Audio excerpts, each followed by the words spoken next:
Welcome back to the channel. If you're thinking about listing and selling your property during the off season of the real estate market here in BC, it's late fall and winter time, then this is going to be a great video for you.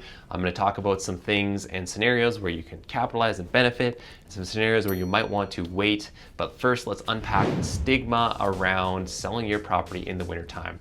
A lot of people think you're going to get less money and only desperate people sell in the winter time, and that's not actually the case, because what we do see is folks not really wanting to move as much in the winter, so they just don't do it.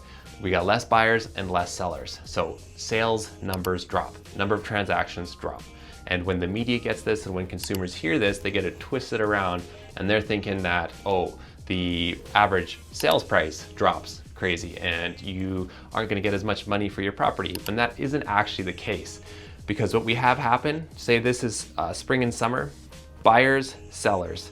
When the winter and fall hits, we have less buyers out on the market cruising for homes, and we also have less sellers wanting to sell their homes as well. So as long as these two factors move at the same rate, we don't see any big crazy changes to the average sales price, because that's our supply and demand. All right, so that's out of the way. Let's talk about what you need to do to get your property ready to sell for the winter time. So step number one is snow removal. Snow can be dangerous, especially if you live here in Kelowna, BC, like I do. We do get snow over the winter time, so make sure you've got your walkways and driveways shoveled and clear. You don't want anyone getting hurt. Step two is natural light. Lighting is super important even in the summer and spring, and definitely important in the fall and winter time. We get less natural light. You want to make sure that you do everything you can to light up the inside of the property. That means all the lights on, all the windows open, try to bring in as much natural light as possible. And then when it comes to your actual lighting, make sure that all the light colors are the same. There's a scale on like the warmth and temperature kind of the lights. It goes from like white, like cool, bright, to like really warm colored lights. And if you've got like a bunch of random, colored lights in the house, it doesn't look as good. So just make sure that you actually go to Home Depot, buy all the same colors and put them up in the house. It's going to look way better. And I would even go as far as replacing some of the older light fixtures that aren't pumping out as much light, and go upgrade to some like modern LED lights. That's going to just it makes a huge difference when it comes to lighting up a room. If you got dark corners, throw a lamp in the corner, that type of stuff.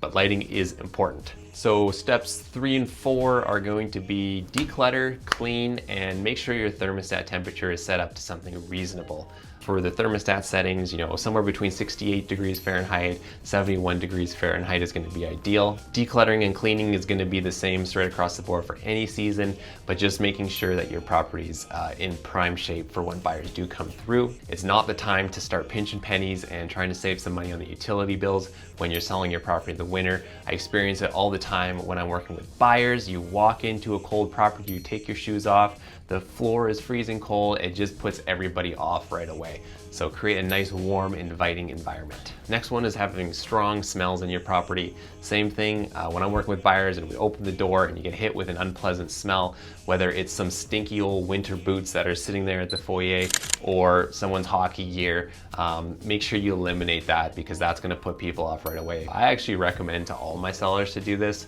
regardless of if they do have any smells or not. You just go to the dollar store, get some jars, take some baking powder and pour it in those jars and just scatter that around the house. It's a nice way to use something that just kind of like deodorizes the air. The reason I like doing that is because the alternative is to put one of those like diffusers, or like have something that's like kind of masking the smell and adding a new scent, and people know right away when they come in and they just get blasted with this like cleaning laundry smell.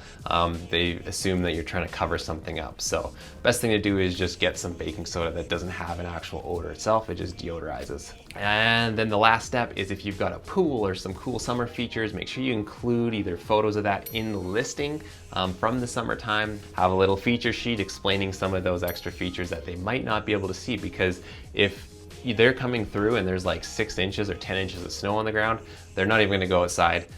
And if they do, they're just going to be looking at a white blanket of snow. So if you found value here, head over to the channel, subscribe for more. And if you're thinking of selling your property in Kelowna, we should chat. So until then, I will see you in the next one.